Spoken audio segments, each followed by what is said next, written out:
guys, long time no see, but I'm back, and today I'm back with my Notion setup. Over last weekend I signed up for Skillshare. I signed up for something totally different, like back in the summer, but I saw randomly that they had tutorials on Notion, and I've been using Notion for a long time, but I've been using it more of a repository of things and not so much so organized like I would have liked. And so I spent last weekend revamping my Notion, and I shared it on my socials. People really liked it. They wanted the template, which is available, link in my description. It's for free.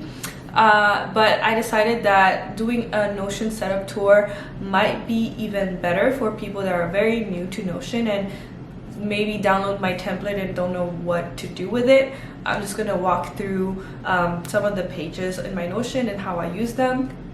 There are some things in my Notion, since I use it for personal use, that I'm not very comfortable sharing on the internet, as you will see. Regardless, I hope that's fine. I hope you're okay with respecting my boundaries, and I hope that you're still able to find value from my Notion setup. Without further ado, here is my Notion setup tour. This is what I see every morning when I log into my Notion. This is my Notion board. It's very minimalistic. I think that that's kind of what reflects me as a person. And yeah, so there's not a lot on my Notion dashboard. It's not meant to be very distracting because I use it as a productivity tool and as an organization tool, and that's what it does for me. And yeah, that's it. That's it really. So I called it Life OS because I use it for my life. It goes beyond work. It encompasses everything I value in terms of my life that I need to be tracked or documented. The first thing that you see here is my favorite quote. It's actually the quote I live by. Just keep swimming, just keep swimming. I literally have Dory's voice in my head anytime I'm going through something rough. I don't know what to tell you. It just works for me. Like anytime I want to give up, I just tell myself to just keep swimming, and then I do. And then this is a widget. I'll put the link on where I got it from. Essentially, it's a life clock. You put your birthday on there, and then you put what you estimate yourself, like how long you estimate yourself to be living. I put 80 years, and then it gives you a life clock. So I told myself that I wouldn't really be very much of a, I wouldn't really contribute much to society after 80. So I put 80 years as how long I expect to live. And according to my birthday, I'm 74% into the year because we're September. I am 93% into this month of September because we're September 28th. I am 40% into the week because it's Wednesday. I'm 79% into the day because it's almost 7 p.m. And I'm 30% into my life. The 30% actually threw me off a little bit because I always assumed I was 25% into life because I'm 25. But if I am expected to live until I'm 80, or at least until I'm expected to be like a functioning part of society until I'm 80, then I'm 30% into my life, which is like, whoa, you know?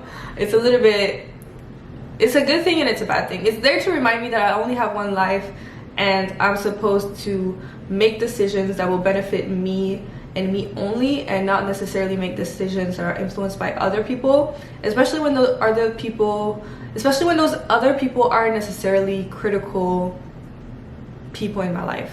So that's what it's there to do and remind me about, essentially. And then I also have a widget for the clock, just so I know what time it is. If we scroll down, I have the dashboard section, which is something I'm going to spend more time into later. But it's essentially four pillars. Yeah, 4 pillars and then a typo page. So my pillars are my life goals, health, wealth, happiness, and then the typo page. I'll get more into it when we dig deeper into the dashboard. But that's how I organize my life, essentially. I have 4 pillars, and that's my life. And then on the right side, we have today's items. So today's items are divided into 2 sections. My most important tasks, and then things that I might do. Most important tasks are things that have to get done. I try not to exceed the list by anything greater than 3, because usually big rocks or big things that need to get done tend to spend a lot of time doing those things. So like 2-3 hours accomplishing those things. So that's why I never exceed the list over 3. And this is what I did actually yesterday and today. I published LifeOS template, which is available in the description like I mentioned. I had some immigration documents to scan and send over to my lawyers, and then I had a deck to do for work. So there's that. And then might do is like things that are important but they're not necessarily urgent. So for example, I still need to update my website and I have to film and upload this video, which I'm doing right now. And then here is the reminder section. The reminder section, I don't really use it for time sensitive things, but you can always say something like at today and then say call mom, and then it will remind you to call your mom. But I don't do that per se. I usually just like, if I need to remind myself to do something and I'm in a meeting, I'll just write it down, and then once I'm visiting my dashboard again, I will see it and actually get it done. It's just kind of like a reminder to do things but not necessarily urgent things. And now if you scroll down, I have a daily motivation video. This is what I listen to almost every day, especially on days when I'm over everything. Like it's kind of the way I think about it is I'm hardwiring my brain to believe that I'm all of these wonderful things that I want to be in the future, and so I'm like conditioning my brain to believe those things. That's how I see it.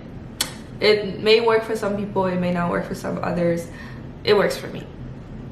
And then lastly, the Pomodoro method. This is something that I've used almost all of my college career to be productive and get things done. Essentially, I work for 35 minutes and then I get a 5-minute break, and then I work for another 35 minutes, a 5-minute break, and then when I feel like I need a longer break, I get 10 minutes. And so I can go up to 4 Pomodoro sessions with short breaks, and then I need a longer break of like 30 minutes. And that's just how I do my big things here. I use the Pomodoro method. All right, now that we've looked at a glance what my dashboard or what my Notion board looks like, we can dig deeper into the pillars on the dashboard. All right, so if we focus more onto the dashboard, like I said, I have 4 pillars: life goal, health, wealth, and happiness. The life goal page essentially talks about important things to remember about life.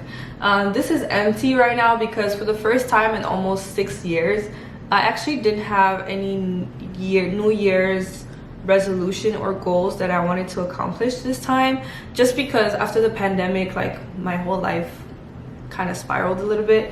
Like I was like, what's the point of all this?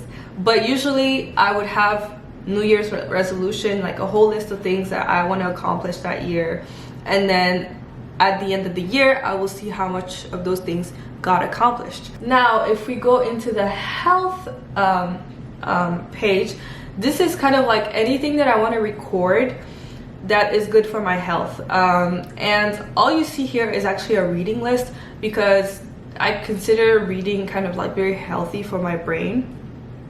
But obviously you can use this as a way to track your workouts, whatever health means for you.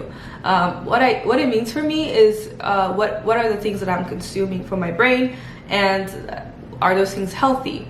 So if you look at my reading list, it's actually very, very, very long. Not very long, but it's like things that I've consumed over the past year. And I have them in categories. So work PM related. So if it's product manager related, it's like a bunch of books or articles that I've read, the status that they're in, what score I would give them, and then who are the authors. How I built this, oh yeah, I don't have an author for that, but it's like what am I consuming that can help me in my work. And these are things that I know that I need to add to my reading list once I have time to read. I usually read these books over the weekend, and a very efficient way that I've been able to do this is actually download the audiobook and then download the written version of the book, and then listen to the audiobook at like 2 times the speed and make notes. Kind of like literally like if I would be studying. That's how I consume very kind of quote unquote boring things like this, is to treat it like it's a lesson or a class that I'm having. And then some of them have notes. So the mom test. yeah, so you can literally see I have notes on this, and it's something that I use for work. It's literally so helpful for me. But yeah, that's how I usually consume this type of stuff. I treat it like a lesson.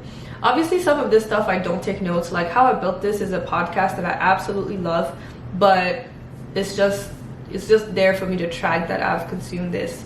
But if there's anything that I can consume under how I built this that I feel like is noteworthy, I will just write it down. So after health, there comes wealth. Wealth is everything that I use or everything that I do that's supposed to make me money, save money, manage money. Anything around that is in this page.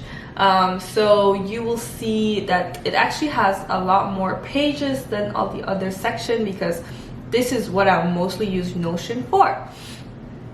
For example, YouTube. YouTube doesn't make me money, but I aspire to one day making money off of YouTube. That's why it's here. I use like a regular Kanban board to kind of move my stuff from one stage to another. I have a lot of ideas, and if you have ideas on what I should film, please feel free to add it in the comments and I'll add it here.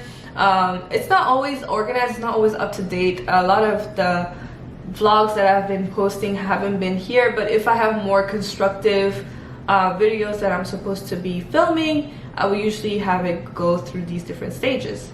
So that's what my YouTube page looks like. This is the happiness page, the last pillar in my life organization tool, and this is just related to things that are supposed to make me happy. I think that some of these pages could interchangeably live in other pillars. It's just this is how I've organized it in my head. It's how it makes sense. So the first page here you see is Canada move. These are things that I was actually doing to plan my move to Vancouver last year, almost a year ago, because I moved here on October 4th, 2021, and that's like next week, literally in 7 days. So like I've put a list of things that I wish that I knew, because I do want to do a 1-year anniversary so that I can talk about things I wish I knew. Travel checklist, apartment list viewings, because I had no notion of like where things were. I didn't know what good neighborhood were, bad neighborhoods were. I was trying to keep this is how I was trying to keep track of everything. And then the typo page is literally, I'm gonna have to blur it out because it's related to work. Notion has like, I guess, is integrated with Grammarly. Grammarly checks your grammar, and before I send out any big reports, any big any written communication that needs to be written and sent out to people, I always first write it over in my typo page so that any typos are caught on here, and then once there are no mistakes, I copy that and then I move it over to Outlook and then send it out to people. That's what I use this page for. Not everybody needs this page. I need this page because I don't want to make dumb mistakes. So that's why it's there, and it's arguably one of the pages I use the most. And just like that, we've finished everything. We've gone over my whole entire dashboard. It's not extremely complicated. It doesn't have a lot of rules. It can definitely get more complicated than this, but it's what I need as the one person using it. Like, I'm the only one that uses this, and it works perfectly for my needs. So I hope this was helpful for you guys. I hope you learned a thing or two. If you want the template, it's available in the description below. Like I said, thanks for sticking around, and I'll see you in the next video. Bye.